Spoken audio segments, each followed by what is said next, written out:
Hawker উচ্ছেদে কড়া পদক্ষেপ রাজ্যের। বৃহস্পতিবার ফের বৈঠকে মুখ্যমন্ত্রী। বুলডোজারের সামনে দাঁড়াবো, মমতাকে পাল্টা চ্যালেঞ্জ শুভেন্দুর। বাড়তি গুরুত্ব দিতে হবে লোকসভায় পিছিয়ে থাকা এলাকায়, রাজ্যের মন্ত্রীদের নির্দেশ মমতার। জনসংযোগেও জোর দেওয়ার বার্তা নেত্রীর। রাজ্যের শান্তি রক্ষার দায়িত্ব তৃণমূল সরকারের। বাহিনী মোতায়েনের মেয়াদ আর বাড়ালো না হাইকোর্ট, রাজ্য ব্যর্থ হলে পদক্ষেপ করবে কেন্দ্র।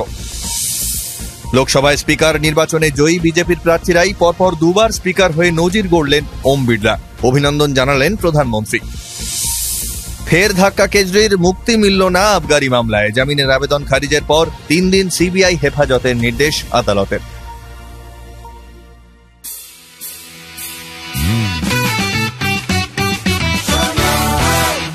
আপনি শুনছেন সংবাদ প্রতিদিন শোনো। নমস্কার, আসছি বিস্তারিত খবরে। হকার উচ্ছেদ এবং জমি জবরদখল নিয়ে প্রশাসনকে কড়া বার্তা দিয়েছেন মুখ্যমন্ত্রী মমতা বন্দ্যোপাধ্যায়। আর তারপরই হকার উচ্ছেদে কড়া অ্যাকশন রাজ্যের।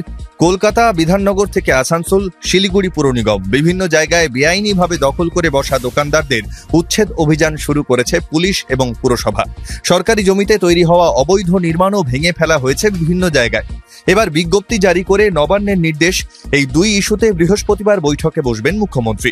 ওই বৈঠকে থাকতে বলা হয়েছে বিভিন্ন জেলার জেলাশাসক, বিভিন্ন দপ্তরের আমলা, কলকাতার পুলিশ কমিশনার সহ বিভিন্ন কমিশনারেটের কমিশনার এবং কর্তাদের। রাজ্য প্রশাসনের শীর্ষ আধিকারিকদেরও ওই বৈঠকে উপস্থিত থাকার নির্দেশ দেওয়া হয়েছে। এদিকে দখলদার উচ্ছেদে বাধা দেওয়ার কথা বলে এবার মুখ্যমন্ত্রী মমতা বন্দ্যোপাধ্যায়কে পাল্টা চ্যালেঞ্জ ছুঁড়লেন বিরোধী দলনেতা শুভেন্দু অধিকারী। জানিয়ে দিলেন প্রয়োজনে নিজে তিনি বুলডোজারের সামনে দাঁড়াবেন। মুখ্যমন্ত্রীকে তার প্রশ্ন, সরকারি জমি উদ্ধার কি কেবল বিধাননগর, গড়িয়াহাট, হাতিবাগানে? আমরা জানতে চাই পার্ক সার্কাস, মেটিয়াবুরুজে কবে হবে? অর্থাৎ ঘুরিয়ে তোষণ নীতির অভিযোগ তুলেছেন শুভেন্দু। তার বক্তব্য, তিনি বা তাঁর দল বেআইনিভাবে সরকারি জমি অধিগ্রহণের পক্ষে নেই, কিন্তু উচ্ছেদের জন্য আগে রাজ্য সরকারকে এসওপি তথা স্ট্যান্ডার্ড অপারেটিং প্রসিডিওর তৈরি করতে হবে বলে দাবি করেছেন শুভেন্দু। দাবি তুলেছেন গরিব মানুষের বিকল্প কর্মসংস্থানেরও। একই সঙ্গে বিদ্যুতের বর্ধিত মূল্য নিয়েও প্রতিবাদের পথে হাঁটছে বিজেপি। লোকসভা নির্বাচনে সবুজ ঝড় উঠেছে রাজ্যে। চমকপ্রদভাবে 42 আসনের মধ্যে তৃণমূলের দখলে গিয়েছে 29টি আসন। কিন্তু বিজেপিকে 12টি আসনে থামিয়ে দেওয়ার পরেও আত্মতুষ্টিতে ভুগতে নারাজ রাজ্যের শাসক দল। এত সাফল্যের মধ্যেও যেসব এলাকায় খারাপ ফলাফল হয়েছে সেই এলাকাগুলিতে বাড়তি নজর দিচ্ছে তৃণমূল। বুধবার লোকসভা নির্বাচনের পর প্রথম মন্ত্রিসভার বৈঠকে মমতা বন্দ্যোপাধ্যায় নির্দেশ দেন, যেসব এলাকায় লোকসভার ফলাফল আশানুরূপ হয়নি বা যেসব এলাকায় শাসক দল পিছিয়ে রয়েছে সেই এলাকাগুলিতে বাড়তি দায়িত্ব নিতে হবে মন্ত্রীদের। সেই সব এলাকায় কি সমস্যা রয়েছে, কেন মানুষ শাসক দলকে ভোট দিল না, সেদিকে নজর রাখতে হবে মন্ত্রীদেরই। নজর দিতে হবে জনসংযোগেও। 2024 লোকসভার ফলাফলকে বিধানসভার ভিত্তিতে বিশ্লেষণ করলে দেখা যাচ্ছে তৃণমূল এগিয়ে আছে 192টি আসনে, বিজেপি এগিয়ে 90টি আসনে, কংগ্রেস এগিয়ে 11 এবং বামেরা এগিয়ে 1টি আসনে। রাজ্যের শহরাঞ্চলে এবার তুলনায় খারাপ ফল হয়েছে শাসক দলের। সেই সব এলাকা নিয়েই চাপ বাড়ছে শাসক দলের অন্দরে। ভোট মিটতে না মিটতেই সেদিকে কড়া নজর দিলেন মমতা বন্দ্যোপাধ্যায়।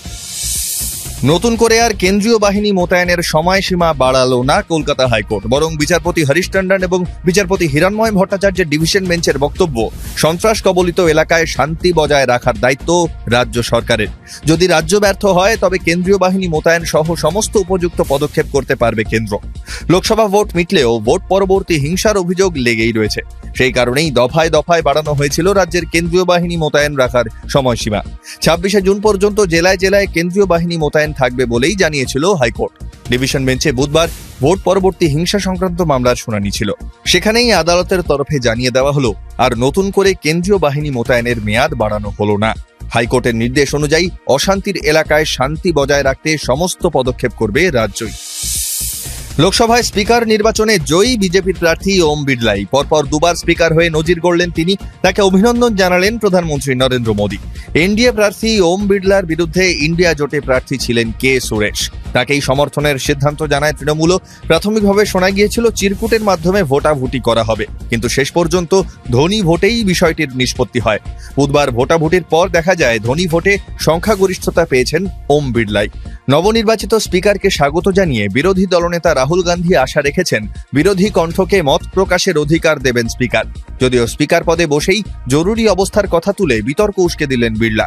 জরুরি অবস্থার কথা স্মরণ করে তিনি 2 মিনিট নীরবতা পালনের নির্দেশ দিলে তীব্র প্রতিবাদ আসে বিরোধী মঞ্চ থেকে, যার জেরে অধিবেশন মুলতুবি করে দিতে বাধ্য হন স্পিকার। ফলে অষ্টাদশ লোকসভার তৃতীয় দিনই শাসক বিরোধী সংঘাতে প্রথমবার মুলতুবি হল অধিবেশন।